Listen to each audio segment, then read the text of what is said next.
I'm joined today by the lovely, lovely friend of mine, Ruth Morgan. Great to see you, Ruth. How are you doing? Hi. Yeah, really good, thank you. Brilliant. So how long have we been friends, Ruth Morgan? Oh my gosh, since Noah went in the ark, I think. So, no, genuinely, I often think about this, and I think we've probably known each other since toddlers, but probably been friends since our teenage years. One thing about the denomination that we grew up in is, as we've spoken about before, they did so much. Obviously, you had your local church, but they did so much then outside, like an area and the district and the regional, and it just built up and built up. And so we saw each other quite a bit in our teenage years through the youth work, really. Yeah, and we've been friends ever since. We have. There are some lifelong friends that are really precious, and you are one of them. Ruth, tell us a little bit about yourself, where you grew up, who you're married to and your family. Just tell us a little bit about yourself. Okay, so I was born and brought up in a little village called Betws, just outside Ammanford in West Wales. My father was a miner. I'm one of 5 children, so my mother, once the children came along, didn't work after that. And we were brought up to go to church. My father was in leadership in the church. So my father's love for God was unquestionable. Do you know what I mean? My parents' love for God. But there was a sense of obligation. So we literally went to every service going. And then obviously as teenagers, you start to think, I don't want to do this anymore and whatever. And then I met my husband now, who was Philip, and a part of the youth group that we were part of as well. So again, known him since I was a toddler as well. So I'm married to Ruth Morgan, and we've been married 30 years in August. And we have 3 gorgeous girls who are now 23, 21, and soon to be 18. So not kids anymore, but so that's me really. So as far as making a decision, I probably kind of, when you're little, you kind of in your Sunday school, and all my concept was my grandfather had passed away and I just wanted to be in heaven with him. So a decision was made to become a Christian.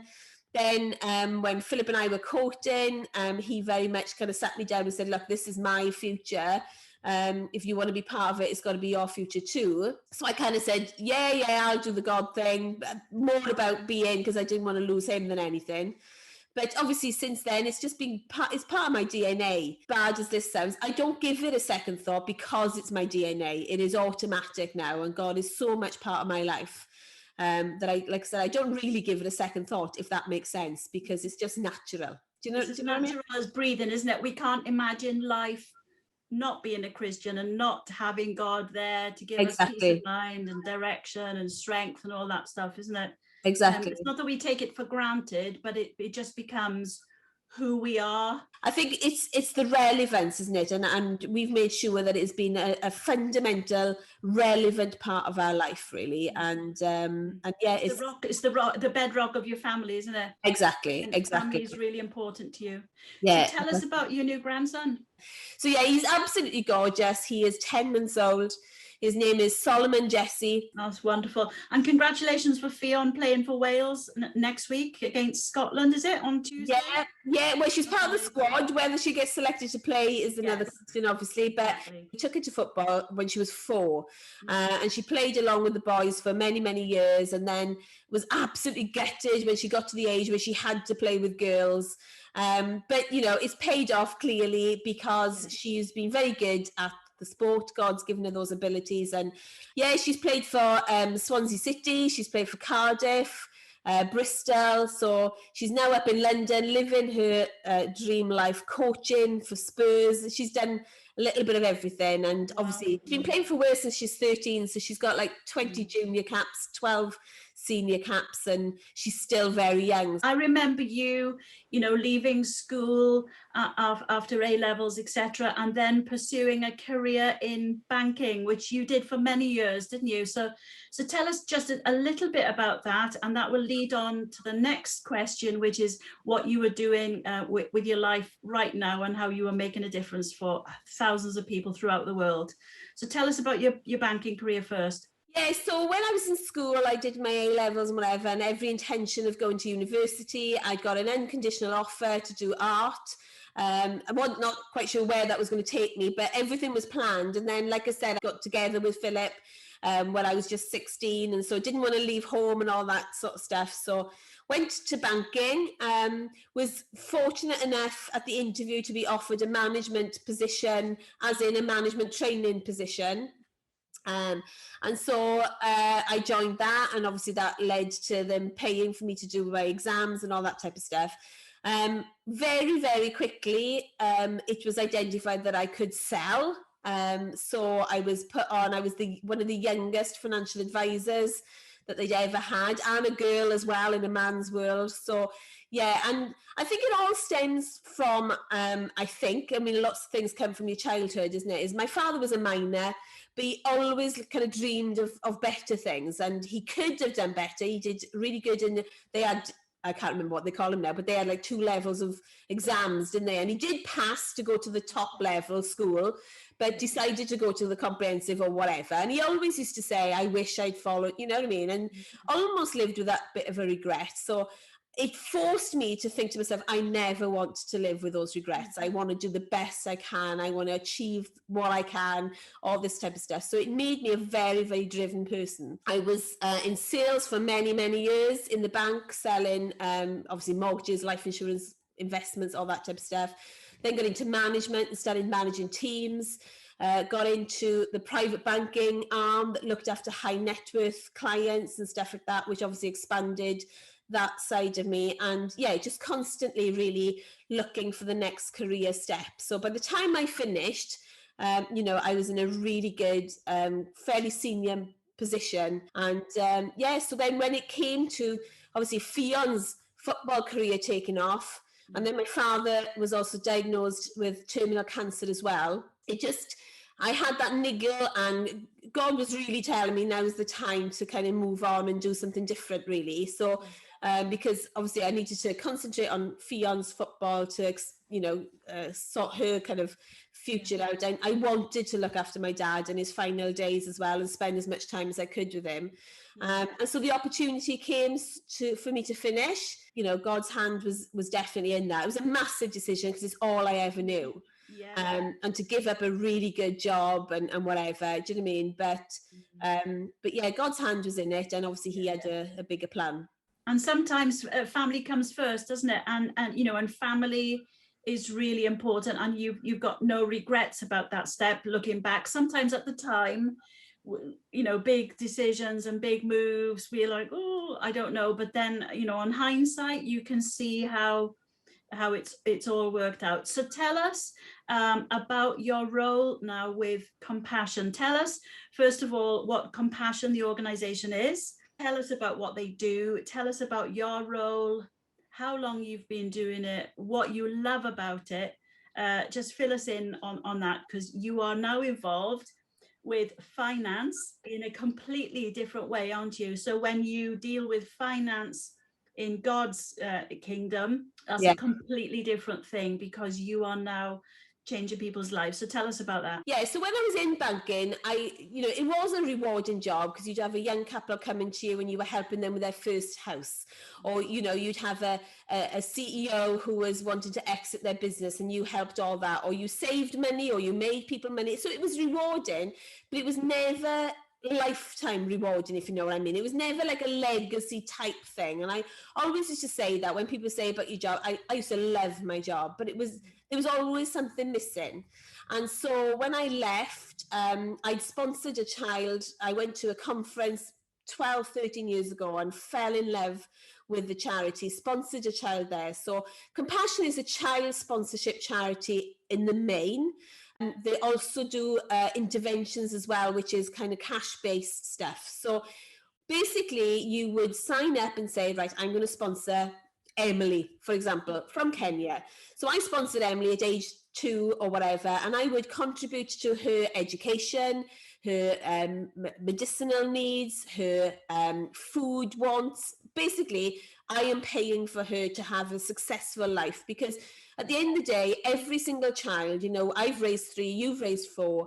We we get, you know, Caris was pregnant, didn't give a second thought really about the scans and the blood tests and how he would be. And we take it so much for granted. And yet there's children in this world that, you know, may never be able to read and write, will be starving, will be dying maybe of preventable diseases. And it is just so wrong. And I really, really believe that breaks God's heart to see his children suffering. And it is down to the inhumanity of man, isn't it? That, you know, the greed of so many nations and the poverty of so many others. It's just, well, it's just not right, is it? And so I fell in love with this charity and sponsored a little child and absolutely loved it and encouraged our church to get involved and whatever. And so a representative for Compassion came along and came to the church and saw, because we had a big board up with all the children that we'd sponsored over the years, etc., and said to me, do you want a job? And I'm like, well, no, not really, because I wasn't looking for a job at the time.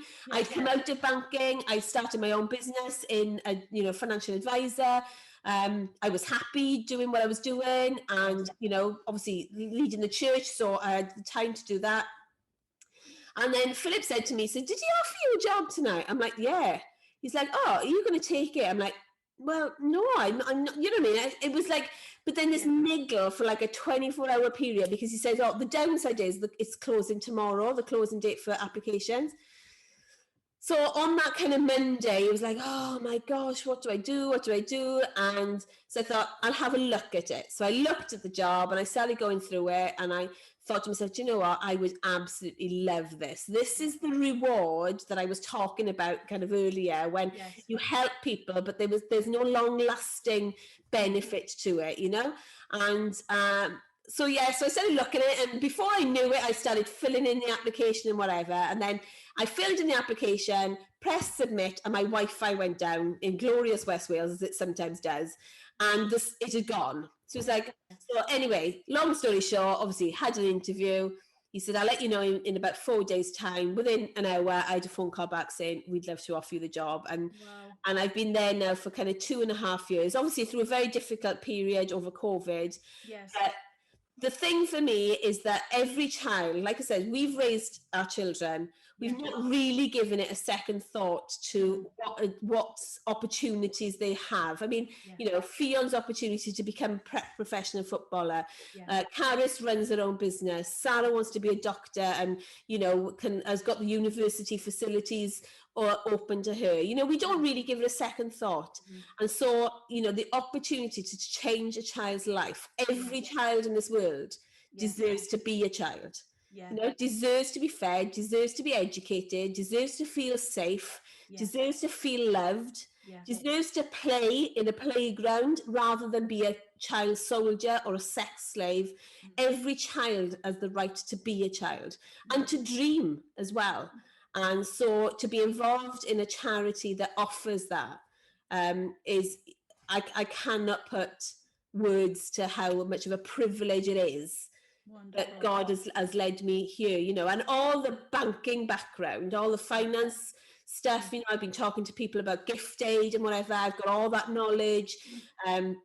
It helps me because we run our own businesses as well, so I can go into businesses and say, hey, look, these are the tax breaks of helping charities and whatever, and the interventions, you know, like setting up a clean water facility or toilets or setting up a computer room or, you know, all these interventions that we do.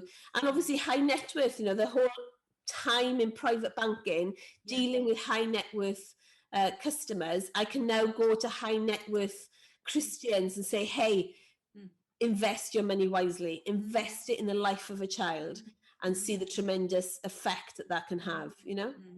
It's amazing how all that you learned in your career, you can now put into practice, you know, in what you're doing now, which is absolutely changing lives. So I love that thought that God uses all the experiences of life, doesn't he, and gives us gifts and skills along the way that we would never comprehend what he's able to do with that. So that's an encouragement maybe for people that's watching today, that God uses everything, and when we give it to him, he can, it's like the loaves and fishes, isn't it? We bring it to him, and then he uses it and distributes it to loads of people. Ruth, that is really, really inspiring. With this video today, there are links to Ruth, to their church, to Compassion. Maybe today you would like to sponsor a child, you need to speak to Ruth. I would absolutely endorse this and encourage it. You can be someone who changes somebody else's life. How much is sponsorship per month, Ruth? So it's £28 a month, and you will have a one-to-one relationship with that child then. So we encourage you to write to them, to tell them that you're praying for them. You know, there's some children haven't got a hope, basically. That's what poverty brings. It brings it you know, strips them of hopes and dreams. And that's what the letter writes in, and what you can do as a sponsor for that child. You can be their hope, you know. And there's a story of a little girl, if you don't mind me saying, that I saw last week in Kenya, and her mother was a stone breaker. So she goes to a quarry, really, really dangerous job. She's been doing it for 18 years. She goes to the quarry just to break rocks, and then she sells them, and she gets $4 a month for doing that. And when the little girl was brought into the project and became part of Compassion, her dream was to become a rock breaker like her mum. But through the encouragement and the letters and the, you know, the schooling and the encouragement and uplifting of the Compassion Project, as the years have gone on, she's now been in the project 5 years. Her goal now is to be a teacher.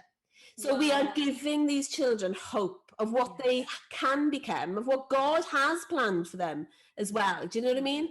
And yeah, you know, £28 is the price of a family McDonald's, and for that investment in a child's life, you know, God will bless you abundantly. I truly believe that. That's wonderful. Ruth Morgan, thank you so much. Thank you for our conversation today. No, we'll have helped lots of people in lots of different ways, and inspired and motivated them to help others as well in the bargain. Thank you so much. Bye. Bye.